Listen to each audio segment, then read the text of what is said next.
Daily Manna from the Torah by Dr. Ketriel Blad. Shalom to all and welcome to this final aliyah of Parashat Nitzavim. You are standing.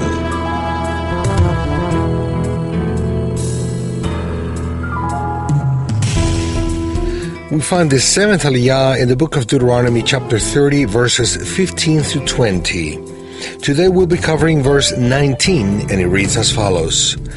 I call heaven and earth as witnesses today against you that I have set before you life and death, blessing and cursing. Therefore choose life, that both you and your descendants may live. How can one choose life? Moshe put life and death, blessing and curse in front of the people, and he showed them how life or death may be obtained, how blessing and curse may come. Obedience brings life, and blessing and disobedience brings death and curse. Now, life can be understood in several ways. Everyone is born immortal. There is no one who won't die. Then, the life that Moshe is presenting to them is firstly a long life with blessings. That is achieved through obedience to the commandments. In that same way, men receive premature death and curses through disobedience. Obviously, all men will be reached by death, and it is the consequence of being born in sin and the sins they committed. Being this, it really doesn't make any difference if men choose life and blessing through obedience, if at the end we will have to die being reached by the curse. If man could choose only a longer and blessed life before dying, what sense would that offer make? If at the end he is going to die, for what good is it to choose life for? This shows us in these words that there is also reference to the eternal life that the Eternal will grant us after the resurrection of the dead. Even though we all have to die because of sin, everyone will have to be raised to be judged, and then it will be decided if each one of us will have eternal life or death. In resurrection, eternal life or death depends upon the choice of man, either to accept or reject the Torah. It's not about having kept the commandments in the first place, but about the attitude towards the Eternal and His commandments. No one can buy eternal life through merits. Eternal life is not a reward for having been good enough.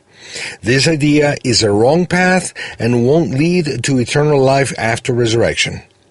The Torah and the rest of the scriptures, and especially the writings of the emissaries of our great Rabbi Yeshua, teach that eternal life is the outcome of the Eternal's grace given to those who believe in the sense of being faithful and trusting.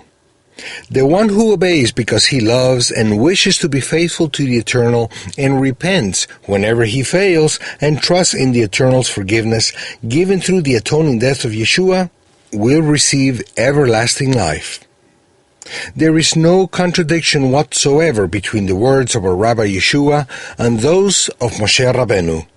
When Yeshua talks about believing in Him in order to have eternal life, He means believe in His interpretation of the Torah of Moshe and the rest of the scriptures.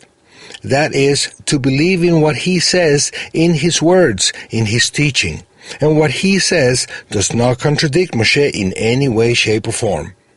The same one who spoke through Moshe spoke through Yeshua.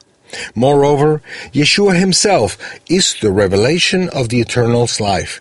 He is the life, as it is written in 1 John chapter 1, verses 1 and 2.